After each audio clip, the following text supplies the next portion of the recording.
Hi guys. അപ്പോൾ നമ്മുടെ ഇന്നത്തെ വീഡിയോ ഇന്ത്യൻ എഡ്യൂക്കേഷൻ സിസ്റ്റത്തിനെ പറ്റിയിട്ടുള്ളതാണ്. Okay, in India education without employment എന്നുള്ളതാണ് ഇന്നത്തെ ടോപ്പിക്ക്. നമ്മുടെ പ്രിലിംസ് ആൻഡ് മെയിൻസ് റെലവൻസ് നോക്കാം. പ്രിലിംസിൽ GS പേപ്പർ 1 വരുന്നതാണ്, which is current affairs, current events of national and international importance. അതേപോലെ നമ്മുടെ മെയിൻസിൽ GS പേപ്പർ 2 വരുന്നതാണ്, issues relating to development and management of social sector or services relating to health, education and human resources. Okay, so നമുക്കറിയാലേ നമ്മുടെ Indian education system it faces a major challenge. Okay, എന്തൊക്കെ പോളിസീസും എന്തൊക്കെ reforms കൊണ്ടുവന്നു എന്ന് പറഞ്ഞാലും it remains out of sync with the job market, living many graduates unemployable and lacking practical skill. Okay, അപ്പോൾ നമ്മുടെ കറണ്ട് ഗവൺമെൻറ് ഒരുപാട് പ്രോഗ്രാംസും കാര്യങ്ങളൊക്കെ കൊണ്ടുവന്നിട്ടുണ്ട്. ലൈക്ക് ഈ ഒരു എക്സാമ്പിളായിട്ട് നമുക്ക് പറയാം, ഈ ഒരു അടൽ തിങ്കറിംഗ് ലാബ്, അതേപോലെ കോഡിംഗ് ക്ലാസ്സസ് ഫോർ കിഡ്സ്, പിന്നെ അണ്ടർ റെപ്രസെൻറ്റഡ് ഗ്രൂപ്പ്സ് എന്നൊക്കെ ടീച്ചേഴ്സിനെ ഹയർ ചെയ്യണ പരിപാടിയൊക്കെ ഉണ്ട്. പിന്നെ നമ്മുടെ 2020 ന്യൂ എഡ്യൂക്കേഷൻ പോളിസി, അപ്പോൾ അവർ പറയുന്നത് these will transform education system in India എന്നൊക്കെയാണ്. ഈ ഒരു അടൽ ലാബ്സിനെ പറ്റിയിട്ട് പറഞ്ഞല്ലോ, അത് വന്നിട്ട് these labs provide tools and equipments for students to explore subjects like science, technology, engineering, maths, അങ്ങനത്തെ കുറച്ച് കോൺസെപ്റ്റൊക്കെ മനസ്സിലാക്കിയിട്ട് it helps to develop design thinking and skills and engage in collaborative problem solving and all. Okay, ഒരു hands on learning എന്നൊക്കെയാണ്. അതായത് it provides a work space where students can experiment, build prototypes and learn through doings and all. അതേപോലെ പിള്ളേർക്ക് വേണ്ടിയിട്ടുള്ള coding ക്ലാസ്സും കാര്യങ്ങളൊക്കെ തുടങ്ങിയിട്ടുണ്ട്. Okay, and ഇതൊക്കെ എഡ്യൂക്കേഷൻ സിസ്റ്റത്തിനെ ട്രാൻസ്ഫോം ചെയ്യും എന്നാണ് വിശ്വസിക്കുന്നത്. പക്ഷെ എന്നിരുന്നാൽ കൂടി ഇത്രയും എഫേർട്ടുകൾ ഇട്ടു എന്നൊക്കെ അവർ പറയുന്നുണ്ട്. അപ്പോൾ എത്രത്തോളം എഫേർട്ട് ഇട്ടിട്ടും education system doesn't match what today's job market needs, അല്ലേ? നമ്മുടെ എഡ്യൂക്കേഷൻ സിസ്റ്റം എന്ന് പറഞ്ഞാൽ നമുക്കറിയാം അല്ലേ, നമ്മുടെ കേരളത്തിലെ ഒരു സ്ഥിതി എടുക്കുകയാണെന്നുണ്ടെങ്കിൽ നമ്മളൊക്കെ 10ാം ക്ലാസ് കഴിയുന്നു, +1 +2 കഴിയുന്നു, അതിനുശേഷം ഡിഗ്രിക്ക് പോകേണ്ടവർ ഡിഗ്രിക്ക് പോകുന്നു, അതല്ല വേറെ എഞ്ചിനീയറിംഗ് മെഡിസിനൊക്കെ ആണെന്നുണ്ടെങ്കിൽ അതിനു വേണ്ടി പഠിക്കുന്നു. ഓക്കെ, ഇപ്പോൾ ഡിഗ്രിക്കാരുടെ കേസ് എടുക്കാം. അപ്പോൾ ഒരു ഗ്രാജുവേഷൻ കഴിഞ്ഞ ഒരാൾ ഇറങ്ങിക്കഴിഞ്ഞു കഴിഞ്ഞാൽ അയാൾക്ക് തൊഴിലൊന്നുമില്ല, പഠിക്കണതൊന്ന്, ജോലിക്ക് പോകുന്നത് വേറൊന്നിനായിരിക്കും, അല്ലേ? സോ നമ്മുടെ എഡ്യൂക്കേഷൻ സിസ്റ്റം എന്ന് പറയുന്നത് it doesn't match with what today's job market needs.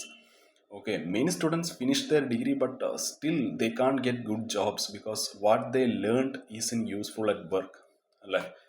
പിന്നെ ഇപ്പോൾ നമ്മുടെ ലാലേട്ടനൊക്കെ പരസ്യത്തിൽ പറയുന്നത് പോലെ ജോലിക്ക് വേണ്ടി പഠിക്കൂ, എവിടെയെങ്കിലുമൊക്കെ പഠിച്ചോട്ടെ, അത് കുഴപ്പമില്ല, പക്ഷേ എന്നാലും 21 വയസ്സിൽ ലൈഫ് സെറ്റ് എന്നൊക്കെയാണ്. അപ്പോൾ ഞാനിതുവരെ 21 വയസ്സിൽ ലൈഫ് സെറ്റായ വളരെ കുറച്ച് ആൾക്കാർ കണ്ടിട്ടുള്ളൂ. വളരെ കുറച്ചെന്ന് പറഞ്ഞാൽ വിരലിലെണ്ണാവുന്ന ആൾക്കാർ ഉണ്ടാവുള്ളൂ എൻ്റെ ഒരു കമ്പനിയിലൊക്കെ 21 വയസ്സിലൊക്കെ ലൈഫ് സെറ്റ് ആവുന്നത്. സോ അത് നമ്മുടെ ഒരു എഡ്യൂക്കേഷൻ സിസ്റ്റത്തിൻ്റെ തകരാറാണ്, അല്ലേ? സോ ഇതൊരു പുതിയ പ്രോബ്ലം അല്ല, വർഷങ്ങളായിട്ട് ഇവിടെ നിൽക്കുന്ന ഒരു പ്രോബ്ലമാണ്.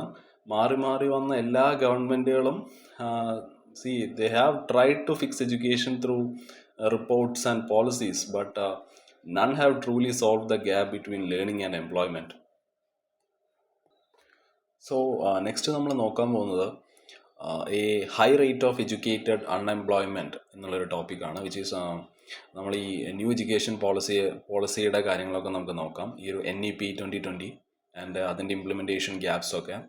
So 4 years since its introduction, NEP 2020 has shown little tangible impact with no significant improvements in graduate employability or educational outcomes. It's lack a clear methodology for implementing reforms and failed to include industry and business leaders in its drafting process. So ഈ ഒരു new education policy 2020 കൊണ്ടുവന്നിട്ടുണ്ടെങ്കിൽ കൂടി India continues to face high educated unemployment, അല്ലെ? അതേപോലെ law employability rates ആണ് ഇന്ത്യയിലുള്ളത്. So ഈ ഒരു policy it had very limited impact. ഒന്ന്, അതിൻ്റെ പുവർ ഇംപ്ലിമെൻറ്റേഷനാണ്. രണ്ട്, ഒരു ലാക്ക് ഓഫ് ഇൻഡസ്ട്രിയൽ ഇൻപുട്ടാണ് നമ്മുടെ കൺട്രിയിൽ. ആൻഡ് നെക്സ്റ്റ് എന്നുള്ളത് ഒരു പെർസിസ്റ്റൻ്റ്ലി ലോ എംപ്ലോയബിലിറ്റി റേറ്റ് ആണ്. അതായത് 2025 ഇന്ത്യയുടെ ഗ്രാജുവേറ്റ് എംപ്ലോയബിലിറ്റി റേറ്റ് എന്ന് പറയുന്നത് 42.6%. ഓക്കെ, 42.6% ആണ് 2025 ഓക്കെ. ഇത് ഓൾമോസ്റ്റ് അൺചേഞ്ച്ഡ് ആണ്. അതായത് 2023 44.3% ഇപ്പോൾ വലിയ വ്യത്യാസമൊന്നുമില്ല അല്ലേ, ഓൾമോസ്റ്റ് അൺചേഞ്ച്ഡ് ആണ്. So it reflects a very serious employment crisis. Okay, ഇനി നോളേജ് ഇൻറ്റൻസീവ് ആയിട്ടുള്ള എംപ്ലോയ്മെൻ്റ് ആണെന്നുണ്ടെങ്കിൽ 2023 ഒരു നോളേജ് ബേസ്ഡ് ഇൻറ്റൻസീവ് എംപ്ലോയ്മെൻ്റ് ആണെന്നുണ്ടെങ്കിൽ ഇറ്റ് വാസ് 11.72% ആണ്. Next proliferation of low quality jobs ആണ്. നമ്മൾ ഈ ന്യൂ എഡ്യൂക്കേഷൻ പോളിസി നമുക്കറിയാമല്ലേ, മൾട്ടിപ്പിൾ എൻട്രീസും എക്സിറ്റ്സും അത് പ്രൊവൈഡ് ചെയ്യുന്നുണ്ട്. And it has mostly led to generating low paying അതേപോലെ ലോ ക്വാളിറ്റി കൊമേഴ്സ് ജോബ്സിലേക്കാണ് നയിച്ചത്. ഓക്കെ, ഇത് പിന്നെയും ഈ ഒരു എഡ്യൂക്കേറ്റഡ് അൺഎംപ്ലോയ്മെൻറ്റിനെ വേഴ്സൺ ചെയ്യാണ് ചെയ്തത്. ഓക്കെ, ഈ ഒരു മൾട്ടിപ്പിൾ എൻട്രീസ് എക്സിറ്റ് സ്കീമൊക്കെ. അതേപോലെ ഈ ഒരു NEP എന്ന് പറയുന്നത് ഒരു ഔട്ട്ഡേറ്റഡ് മോഡലാണ്. ഓക്കെ, ഈ ഒരു NEP it is seen as a replication of the outdated Vannevar Bush model. And ഇത് മിഡ് 20th സെഞ്ച്വറിയിൽ USA ഉണ്ടായിരുന്നൊരു മോഡലാണ്. But unsuited and financially unstable for India's 2025 socio economic realities. ഇന്ത്യയുടെ 2025 ഒരു സോഷ്യോ എക്കണോമിക് റിയാലിറ്റീസുമായിട്ട് ഈ ഒരു മോഡല് ഒരിക്കലും വർക്ക് ചെയ്യില്ല. ഓക്കെ, പിന്നൊന്ന് misleading celebration of university rankings ആണ്. Okay, the government celebrates India's universities entering the QS World University Rankings, which is WUR, and 500 rankings, but ignores the fact that they still rank above 100 globally and the quality of research remains very low. So നമ്മുടെ government ഈ ഒരു QS world university റാങ്കിങ്സിലേക്ക് top 500ലേക്കൊക്കെ India കയറി എന്ന് പറഞ്ഞിട്ടൊക്കെ പറയുന്നുണ്ട്. ഒന്ന്, ഈ QS വേൾഡ് യൂണിവേഴ്സിറ്റി റാങ്കിങ്സ് എന്ന് പറയുന്ന ഒരു portfolio of comparative college and university rankings ആണ്. ഓക്കെ, ഇവരൊരു ഹയർ എഡ്യൂക്കേഷൻ അനലിറ്റിക്സ് ഫേമാണ്. ഇന്ത്യ പറയുന്നത് ടോപ്പ് 500ൽ ഇന്ത്യത്തെ കുറച്ച് ഇൻസ്റ്റിറ്റ്യൂഷൻസ് ഒക്കെ കയറി. ബട്ട് ഇത് ഒരു മിസ്ലീഡിങ് ആണ്. Most Indian universities still rank above 100 globally.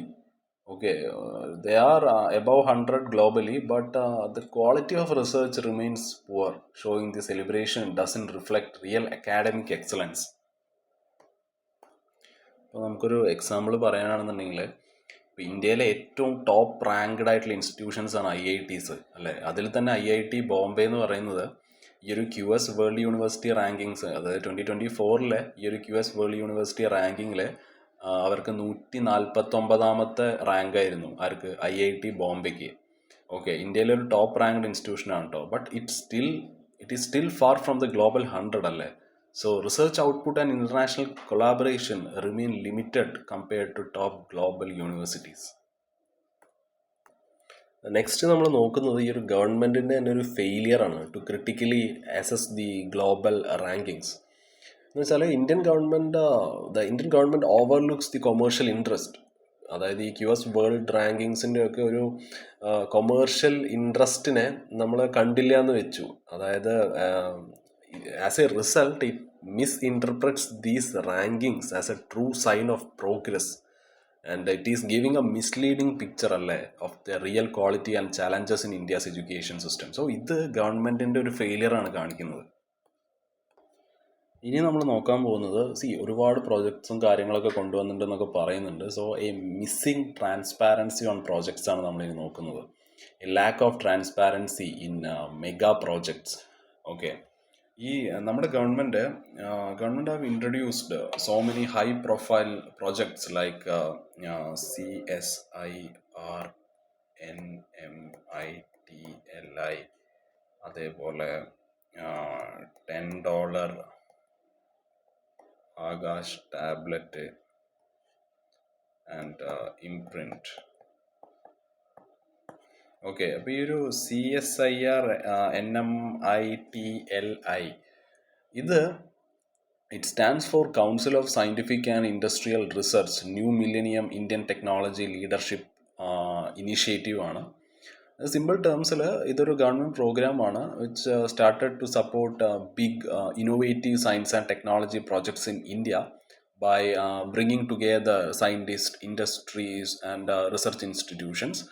But ഇതിൽ ഒരുപാട് മണി സ്പെൻഡ് ചെയ്തിട്ടുണ്ട് എന്നാണ് പറയുന്നത്. Okay, a lot of money has been spend on this project, but there is a very little public information on what was actually achieved, raising questions about how effective or transparent the programme really is. Okay, and next ഈ ഒരു $10 Akash tablet. Okay, ഇതൊരു കുട്ടികൾക്ക് വേണ്ടിയിട്ടുള്ള ഒരു ചീപ്പ് tablets കൊടുക്കാൻ വേണ്ടിയിട്ടുള്ള നമ്മുടെ ടാബില്ലേ, അത് കൊടുക്കാൻ മരുന്നല്ല, മറ്റേ ടാബ് യൂസ് ചെയ്യുന്ന ടാബ്, നമ്മുടെ ഡിജിറ്റൽ അത്. സോ ഈ ഒരു ഡിജിറ്റൽ ലേണിങ്ങിന് വേണ്ടിയിട്ട് ഗവൺമെൻറ് കൊണ്ടുവന്നൊരു പദ്ധതിയായിരുന്നു ഈ ഒരു $10 ആകാശ് ടാബ്ലറ്റ് എന്ന് പറയുന്നത്.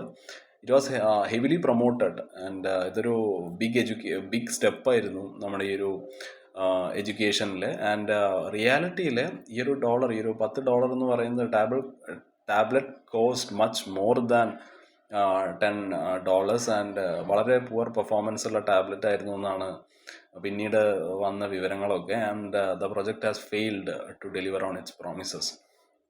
So even after spending a lot of public money, there is no clear information on its result, making it an example of a poorly managed and overhyped project. Okay, ഇനി ഇംപ്രിൻറ്റിൻ്റെ കാര്യം എടുക്കുകയാണെന്നുണ്ടെങ്കിൽ ഈ ഒരു imprint എന്ന് പറയുന്നത് impacting research, innovation and ടെക്നോളജിയാണ്. ഇതൊരു government പ്രൊജക്റ്റാണ് which is started to support research in Indian colleges and universities, especially energy, health, educationലൊക്കെ focus ചെയ്യുന്ന ആൾക്കാർക്ക് ആ ഒരു റിസർച്ചിന് വേണ്ടിയിട്ട് തുടങ്ങിയിട്ടുള്ള ഒരു പദ്ധതിയാണിത്. In simple terms, it was meant to solve real world problems through research and make Indian education more useful and innovative. പക്ഷെ എന്നിരുന്നാൽ കൂടി ഇതിനൊന്നും ക്ലിയർ റിപ്പോർട്ടോ കാര്യങ്ങളോ ഒന്നും പുറത്ത് വന്നിട്ടില്ല. Okay, there is no clear public report on what it achieve. And ഒരുപാട് പൈസ ഇതിൽ സ്പെൻഡ് ചെയ്തിട്ടുണ്ട്, but few visible results, and it is very hard to know if it really help improve research or not.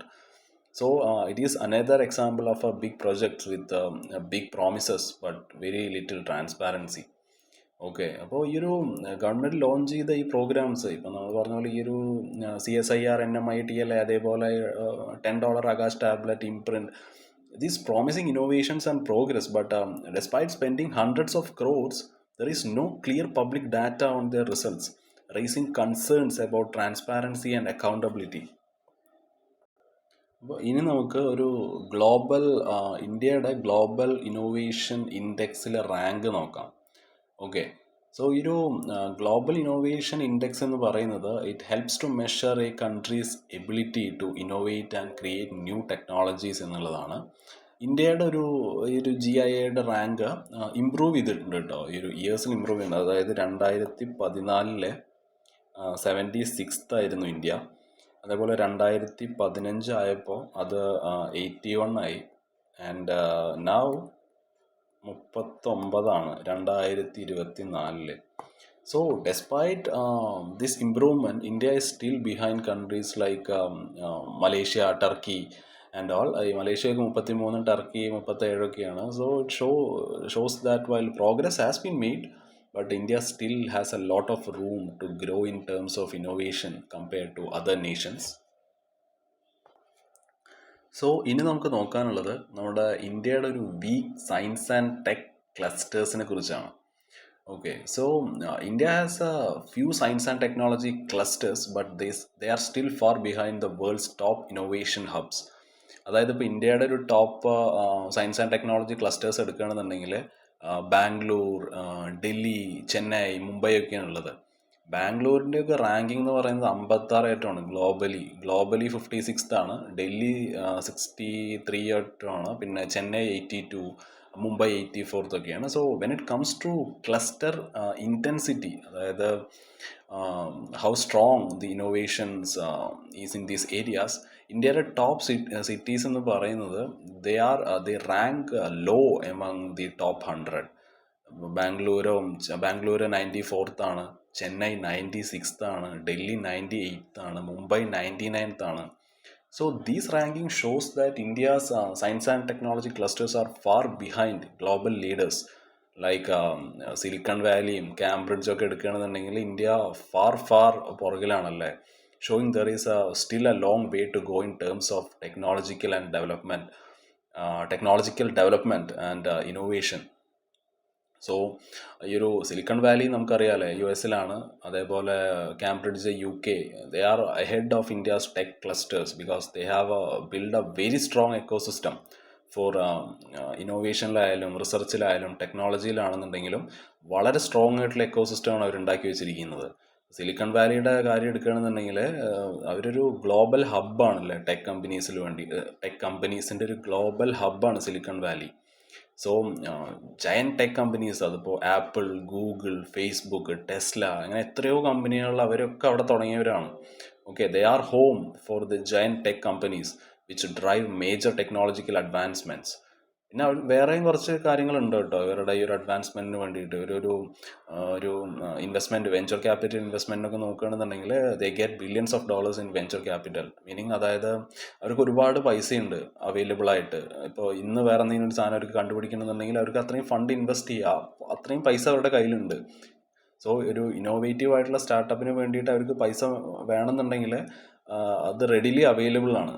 Okay, പിന്നെ world class universities ആണ്. അതായത് ഇപ്പോൾ universities like ഇപ്പോൾ Stanford, അതേപോലെ UC ബെർക്ക്ലി ഒക്കെ they contribute to ground breaking research. Okay, ഇവരൊക്കെ റിസർച്ചിൻ്റെ top ആൾക്കാരാണ്. And they work closely with companies to turn ideas in to products. Okay, പിന്നെ ഒരു സ്കിൽഡ് വർക്ക് ഫോഴ്സ് ആണ് സിലിക്കൺ വാലി എന്ന് പറയുന്നത്. They attract best minds from around the world with a high concentration on engineers and entrepreneurs. Okay, അതുകൊണ്ടാണ് ആൾക്കാരൊക്കെ പുറത്ത് പോകണത്. വെറുതെ ഇങ്ങനെ ആൾക്കാരൊക്കെ ഇന്ത്യയുടെ യൂത്ത് പുറത്ത് പോകണമെന്ന് പറഞ്ഞിട്ട് കാര്യമില്ല. കാരണം ഓപ്പർച്യൂണിറ്റി പുറത്താണ്, അതുകൊണ്ടാണ് ആൾക്കാർ പുറത്ത് പോകുന്നത്. ഓക്കെ, അത്രയും അതായത് വെറുതെ ഒന്നും അവിടെ കിട്ടൂല. അത്രയും സ്കിൽഫുൾ ആയിട്ടുള്ള ബെസ്റ്റ് മൈൻഡ്സിനെ തിരഞ്ഞു നടക്കണം അവർ ഓവറോൾ വേൾഡിൽ. സോ അതൊക്കെ അവരെ സിലിക്കൺ വാലിയിലേക്ക് അട്രാക്ട് ചെയ്യുന്നുണ്ട്. ഓക്കെ, പിന്നെ നമ്മുടെ കാംബ്രിഡ്ജ് യൂണിവേഴ്സിറ്റിയുടെ കാര്യമൊക്കെ എടുക്കുകയാണെന്നുണ്ടെങ്കിൽ they are the global leader in scientific research. Especially ഈ ബയോടെക്നോളജിയിലും മെഡിസിനിലും എഞ്ചിനീയറിങ്ങിലും ഒക്കെ ടോപ്പ് ചെയ്യുന്ന പിള്ളേരൊക്കെ അവിടെ നിന്നായിരിക്കും. അല്ലെങ്കിൽ അത്രയും ടോപ്പ് റിസർച്ചും കാര്യങ്ങളൊക്കെയാണ് അവർ നടത്തുന്നത്. പിന്നെ അവരുടെ ഒരു ഇന്നോവേഷൻ എക്കോസിസ്റ്റം ആണ്. The city have A very ത്രൈവിങ് tech hub. Okay, ഒരുപാട് സ്റ്റാർട്ടപ്പും അതേപോലെ റിസർച്ച് സ്പിൻ ഓഫ്സും കാര്യങ്ങളൊക്കെ ഉണ്ട് working with universities and business. അതുപോലെ അവിടെയൊക്കെ ഭയങ്കര സ്ട്രോങ് ഗവൺമെൻറ്റും ഇൻഡസ്ട്രി സപ്പോർട്ടൊക്കെയാണ്. UK ഗവൺമെൻറ് ആണെന്നുണ്ടെങ്കിൽ they provide fund and programmes to help research and entrepreneurs. Plus അതേപോലെ business partner with academic institutions to develop new products. പിന്നെ international കൊളാബറേഷനാണ്. കാംബ്രിഡ്ജ് എന്നൊക്കെ പറയുന്നത് it is a magnet for talent and research partnership from around the world.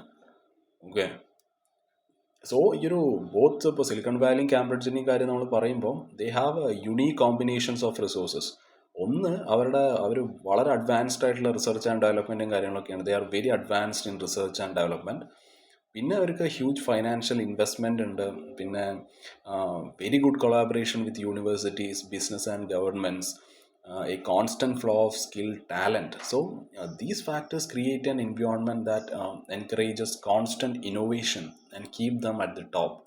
So ഇന്ത്യനെ നമ്മൾ compare ചെയ്യണമെന്നുണ്ടെങ്കിൽ Indian cities like Bangalore are improving, but they still lack this level of resources, investment and infrastructures. ഇപ്പോൾ Silicon Valley ഞാൻ പറഞ്ഞു, it is a home to many famous entrepreneurs, innovators, tech leaders who have made significant contributions to the world of technology and business. അതിൽ നിങ്ങൾക്ക് ഒരുപാട് ആൾക്കാർ familiar ആയിരിക്കും. ഇപ്പോൾ നമ്മൾ ആപ്പിളിൻ്റെ കാര്യം എടുക്കുകയാണെങ്കിൽ നമ്മൾ സ്റ്റീവ് ജോബ്സ് ഒക്കെ തുടങ്ങിയത് തന്നെ അവിടെ നിന്നാണ്. സ്റ്റീവ് ജോബ്സ് നമുക്കറിയാലോ, is a co founder of Apple. And അതേപോലെ Elon Musk and Mark Zuckerberg ഫേസ്ബുക്കിൻ്റെ, and Larry Page Google, Sundar Pichai is a CEO of Google and Alphabet. And Sundar Pichai, under his leadership, Google has expanded into areas like AI, cloud computing, hardware and all. Apple the CEO Tim Cook, who succeeded the Steve Jobs as CEO of Apple, has continued to lead the company to new heights. അല്ലേ?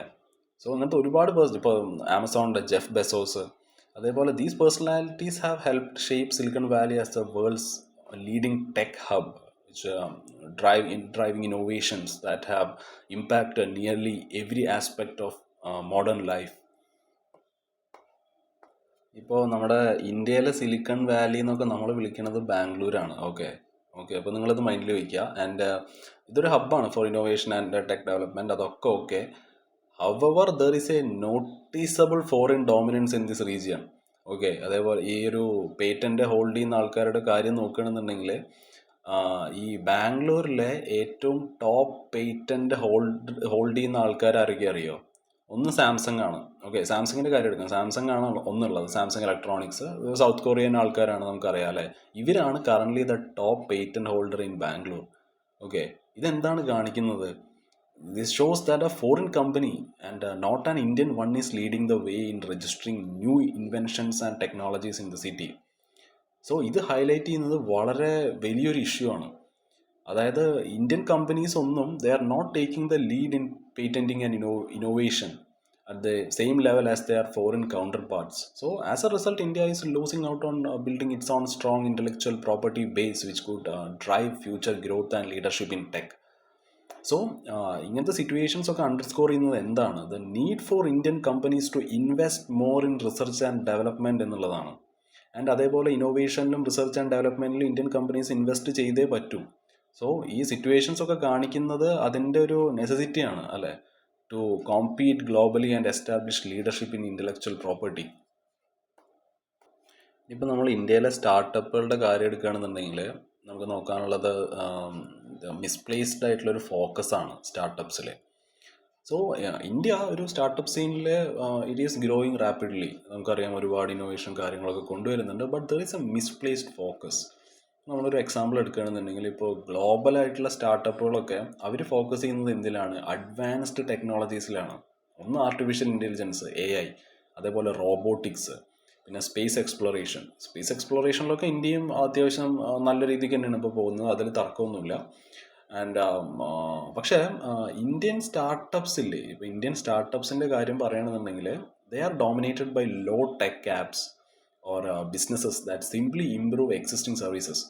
Okay, അതല്ല അപ്പോൾ നമ്മൾ ഇന്ത്യയിലുള്ള ഒരു innovation startup ആപ്സിൻ്റെ ഒക്കെ കാര്യം എടുക്കുകയാണെന്നുണ്ടെങ്കിൽ നമ്മൾ കൂടുതലും ആപ്പുകൾ കൊണ്ടുവരിക ഫുഡ് ഡെലിവറിയിൽ. ഓക്കെ, അതേപോലെ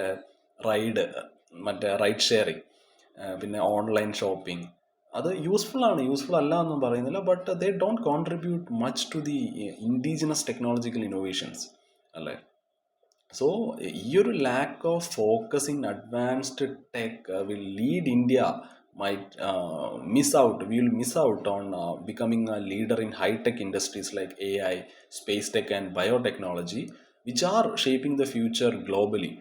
അല്ലേ, നമ്മൾ ഈ മറ്റേ ഫുഡ് ഡെലിവറിയിലും റൈഡ് ഷെയറിങ്ങിലും ഓൺലൈൻ ഷോപ്പിങ്ങിലൊക്കെ ആപ്പ് ഉണ്ടാക്കിയിരുന്നിട്ട് കാര്യമില്ല. അപ്പോൾ ഈ AI-യിലും സ്പേസ് ടെക്കിലും ബയോടെക്നോളജിയിലൊക്കെ കൂടുതൽ സ്റ്റാർട്ടപ്പുകളും കാര്യങ്ങളൊക്കെ വന്നു കഴിഞ്ഞാൽ ഇവരാണ് ഇനി ഒരു നമ്മുടെ they are shaping the future globally. So to truly innovative Indian startups need to shift their focus to creating new technologies that solve unique problems, not just improving existing services. So next നമ്മുടെ ഇന്നത്തെ വീഡിയോൻ്റെ ഒരു conclusion പാർട്ടിലോട്ട് വരാം. എന്തൊക്കെ reforms ആണ് വേണ്ടതെന്ന് നോക്കാം. ഒന്ന്, ഒരു സ്കിൽ ബേസ്ഡ് എഡ്യൂക്കേഷൻ എംഫസൈസ് ചെയ്യുക എന്നുള്ളതാണ്. സോ നമ്മുടെ ഈ ഒരു we should shift the focus of education towards practical skills that are directly needed in the job market. Job മാർക്കറ്റിൽ ജോലിക്ക് വേണ്ട പ്രാക്ടിക്കൽ സ്കിൽസാണ് സ്റ്റുഡൻസിന് കൊടുക്കേണ്ടത്. അതാണ് എഡ്യൂക്കേഷനിൽ നമ്മൾ കൊണ്ടുവരേണ്ടത്, instead of just theoretical knowledge. So this will help students to be more employable when they graduate. പിന്നെ ഹയർ എഡ്യൂക്കേഷൻ ഗവേണൻസിൽ വരുത്തേണ്ട കുറച്ച് റിഫോംസ് ആണ്. ഒന്ന്, ഈ യൂണിവേഴ്സിറ്റീസും കോളേജിൻ്റെ ഒക്കെ കൺട്രോൾ ഡീസെൻട്രലൈസ് ചെയ്യുക. പിന്നെ അവർക്ക് കുറച്ചും കൂടി ഓട്ടോണമിയും പിന്നെ ഡിസിഷൻ മേക്കിംഗ് പവറൊക്കെ കൊടുക്കുക. Focus on making sure that education leads to job and so that graduates are ready for the work force. പിന്നെ encourage indigenous research and development in critical technologies ആണ്. നമ്മൾ നേരത്തെ മെൻഷൻ ചെയ്തതുപോലെ ഇമ്പോർട്ടൻ്റ് ഏരിയാസ് ആയിട്ടുള്ള AI-യിലും ബയോടെക്കിലും clean എനർജിയിലൊക്കെ ഈ ഒരു റിസർച്ചിനും ഡെവലപ്മെൻറ്റിനും വേണ്ടിയിട്ട് invest ചെയ്യുക. So this will help India become a global leader in creating its own technologies rather than relying on others. പിന്നെ ensure transparency in government funded projects ആണ്. So make sure that all government projects, especially those funded with the taxpayers money, അല്ലേ, നമ്മളാണ് പൈസ കൊടുക്കുന്നത്, and അത് transparent ആയിരിക്കണം. And this mean setting up clear system to track progress with accountability and measurable results to show how effectively the funds are being used. Okay, so 4 കാര്യങ്ങൾ നമ്മൾ പറഞ്ഞു. ഒന്ന്, ഗവൺമെൻറ് ഫണ്ട് ചെയ്യുന്ന പ്രൊജക്റ്റുകളിലെ ട്രാൻസ്പാരൻസി കൊണ്ടുവരണം, അത് ensure ചെയ്യണം government. അതേപോലെ critical technologies ആയ AI-യിലാണെങ്കിലും ബയോടെക്നോളജിയിലാണെന്നുണ്ടെങ്കിലും ക്ലീൻ എനർജിയിലാണെന്നുണ്ടെങ്കിലും അവിടുത്തെ റിസർച്ച് ആൻഡ് ഡെവലപ്മെൻറ്റിന് വേണ്ടിയിട്ട് കൂടുതൽ ഫണ്ട് ഇൻവെസ്റ്റ് ചെയ്യണം. പിന്നെ ഈ ഒരു ഹയർ എഡ്യൂക്കേഷൻ ഗവർണൻസിൽ റിഫോംസ് കൊണ്ടുവരണം. യൂണിവേഴ്സിറ്റീസിനും കോളേജസിനും ഒക്കെ കുറച്ചും കൂടി കൺട്രോൾ കൊടുക്കണം. And they should have more autonomy to make decisions. And പിന്നെ ഒരു സ്കിൽ ബേസ് ചെയ്തിട്ടുള്ള എഡ്യൂക്കേഷൻ കൊണ്ടുവരിക എന്നുള്ളതാണ്. സോ ഇതാണ് മെയിൻ ഇമ്പോർട്ടൻസ് ഇതിനാണ്. ഈ ഒരു പ്രാക്ടിക്കൽ സ്കിൽസ്, ഈ നമ്മുടെ ഒരു എഡ്യൂക്കേഷൻ്റെ ഫോക്കസ് ഒരു തിയറട്ടിക്കൽ നോളേജിൽ നിന്നും it should focus towards practical skills that are directly needed in the job market. Okay, so this will help students to be more employable when they graduate എന്നുള്ളതാണ്. Okay, so that brings us to the end of the discussion. അപ്പോൾ നിങ്ങളുടെ അഭിപ്രായങ്ങൾ നിങ്ങൾ comment ചെയ്യുക. Okay, so നാളെ വേറൊരു video ആയിട്ട് വരാം. Okay, bye, have a nice day.